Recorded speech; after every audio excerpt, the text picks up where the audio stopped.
আপনি যদি রাস্তায় বিপদে পড়েন সবার আগে আপনাকে ট্রাক ড্রাইভার বা বাস ড্রাইভাররাই হেল্প করবে। অনেক ড্রাইভাররাই আমার ভিডিও দেখতো বা অনেক হেল্পাররা ভিডিও দেখতো। পরে কি হলো 20-25টা জেলার পর থেকে আর খুব একটা কষ্টই হয় না যে কাউকে যে বলতাম যে ওস্তাদ নিবেন, বলছে আরে আপনার তো ভিডিও দেখছি। আপনি বিশ্বাস করবেন না, আমি কখনো আমার বাসার ফ্যান আমি কোনোদিন খুলি নাই। সেইখানে হচ্ছে যে আমি হচ্ছে যে 3তলা থেকে নিচে নামাইছি, সেটা ট্রাকে লোড করছি, সেটা আনলোড করে আবার নিচতলা থেকে 5তলা পর্যন্ত উঠাইছি।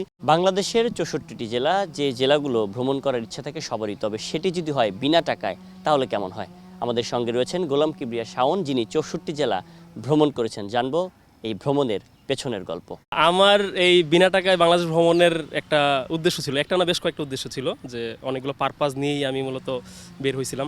তো এর আগেও আমি হচ্ছে যে র্যান্ডমলি, যেহেতু আমি ঘোরাঘুরি পছন্দ করি বা ট্রাভেলিং করি, আমি এর আগে হচ্ছে প্রায় 50টা জেলার মতো ঘুরছিলাম। তো 64 জেলা বা সবগুলা জেলা বিনা টাকায় কেন ঘোরার সিদ্ধান্ত নিলাম, তো সেটার মেইন কারণ ছিল যে আমি চাইছিলাম যে বাংলাদেশের মানুষজনের যে আন্তরিকতা বা বাংলাদেশের মানুষের যে পজিটিভ বিষয়গুলো, সেইটা কোনোভাবে মানে তোলা যায় কিনা।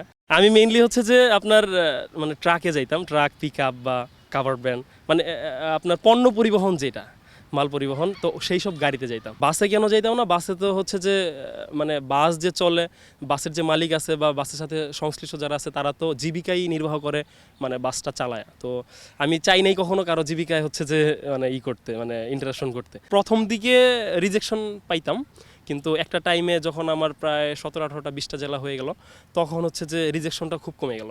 তখন বুঝে গেলাম যে কোথায় দাঁড়াইলে হেল্পটা পাওয়া যায়। আমি হচ্ছে যে এই চ্যালেঞ্জের প্রথম দিন রিক্সা চালাইছি, মানে অটো যেটা। তারপর হচ্ছে যে আমি হকারি করছি, আমি হচ্ছে ফুল বিক্রি করছি, আপনার সাথে পরিচয় ফুল বিক্রির দিন। তো হচ্ছে যে আমি প্রায় সময় হচ্ছে যে ছোটোখাটো কাজ করি, আমি ডেলিভারি করছি, বাসা বাড়ি যে পাল্টায়। আপনি বিশ্বাস করবেন না, আমি কখনো আমার বাসার ফ্যান আমি কোনোদিন খুলি নাই। সেইখানে হচ্ছে যে আমি হচ্ছে যে 3তলা থেকে নিচে নামাইছি, সেটা ট্রাকে লোড করছি, সেটা আনলোড করে আবার নিচতলা থেকে 5তলা পর্যন্ত উঠাইছি, মানে বাসা শিফটিং যেটা। তো সেই কাজটা করছি, আমি লেবারি কাজ করছি। একটা টাইমে হচ্ছে যে যেহেতু আমি হচ্ছে যে ট্রাকের সাথেই যাইতাম বেশিরভাগ সময়, তো যেহেতু আমার ভিডিও প্রচুর মানুষ দেখতো প্রথম থেকেই, তো সেইখান থেকে অনেক ড্রাইভাররাই আমার ভিডিও দেখতো বা অনেক হেল্পাররা ভিডিও দেখতো। পরে কি হলো 20-25টা জেলার পর থেকে আর খুব একটা কষ্টই হয় না যে কাউকে যে বলতাম যে ওস্তাদ নিবেন, বলছে আরে আপনার তো ভিডিও দেখছি, হ্যাঁ চলেন, এরকম একটা অবস্থা হয়ে গেছিলো। তো বা হচ্ছে যে সরাসরি এটা না বললেও বলছে আচ্ছা ঠিক আছে ওকে।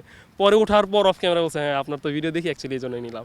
বা অনেক সময় আমি জিজ্ঞেস করতাম যে ওস্তাদ কেন নিলেন, আপনি কি সচরাচর এরকম নেন কিনা বা এর আগে এরকম হয়েছে কিনা। তো অনেকের ক্ষেত্রেই দেখছি যে আমি ছিলাম হয়তো ফার্স্ট কেউ যাকে হেল্প করছে ওনারা। আমার 64 জেলায় মোর দেন 100 হোস্ট ছিলেন, তো তাদের প্রতি অনেক অনেক কৃতজ্ঞতা, যে তারা না থাকলে অ্যাকচুয়ালি হইতো না। দেখেন আমি হয়তো আমার বাসা যেতে সাভারে, তো সাভার থেকে হয়তো গাজীপুর সার্ভাইভ করলাম, কিন্তু গাজীপুরে আমাকে যদি কেউ স্টে করতে না দেয়, অ্যাকোমোডেশন না দেয়, বা আমাকে যদি ফুড সাপ্লাই না করে, তাহলে আমি সার্ভাইভ করতে পারতাম না। যেহেতু আমি একেবারেই বাসা থেকে 0 টাকা নিয়ে বেরিয়েছিলাম, মানে একদম শূন্য পকেটেই বেরিয়েছিলাম। এখন বর্তমানে আমি হচ্ছে 100 দিনে 1 লাখ টাকা জমানোর চ্যালেঞ্জ করতেছি, যে এটা হচ্ছে যে মেইন উদ্দেশ্য হচ্ছে যে আপনার যারা ইয়াং আছে, যারা হচ্ছে যে স্টুডেন্ট, অনেক অলস টাইম থাকে, তো এই টাইমটা যাতে তার কাজে লাগাইতে পারে। এখন দেখা গেল যে বেশিরভাগ ক্ষেত্রেই ফিজিক্যাল অ্যাক্টিভিটি অনেক কমে গেছে। আগে যেমন আমরা খেলাধুলা করতাম, এখন খেলাধুলার হচ্ছে স্কোপ কমে গেছে বা মাঠ কমে গেছে।